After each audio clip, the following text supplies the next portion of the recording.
I have heard of Prime Minister Modi's statement. It's very important. He's the elected leader of the largest democracy on earth. His voice on this matter, his leadership on this matter is extremely important.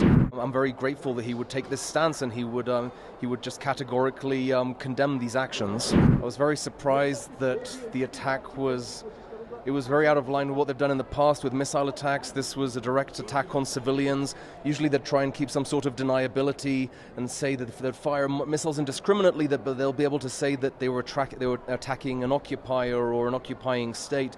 But with this, I don't know what explanation they could hide behind. They were pulling women and children out of their beds and dragging them away to Gaza, like monsters out of a fairy tale storybook. So it was very surprising to me that they would go this far. Usually they're much more PR conscious, and I'm surprised that they would unmask themselves like this. Just the complete monsters, indefensible, and I don't understand anybody that could stand up for this sort of thing.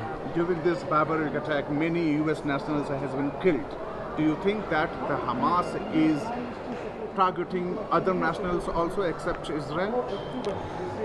I think it's probably indiscriminate. They're probably going after soft targets. They're looking for, again, they haven't targeted the military during this. They've mostly focused on civilians. When they came into contact with the military, it was a more even fight. But again, when you're invading homes in the middle of the night with an army, and you're attacking party goers who are just out dancing, then it seems to me that they're going after soft targets, civilians, deliberately avoiding military conflict.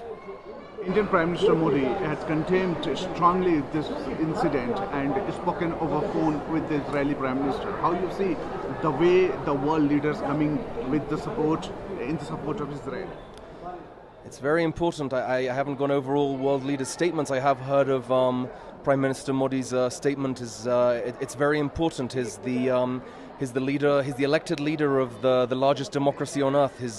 His voice on this matter, his leadership on this matter is extremely important. So having him speak out against terrorism it carries great weight. So obviously I'm very grateful that he would take this stance and he would just categorically condemn these actions. Are you traveling with family? You don't fear or scared to go Israel back?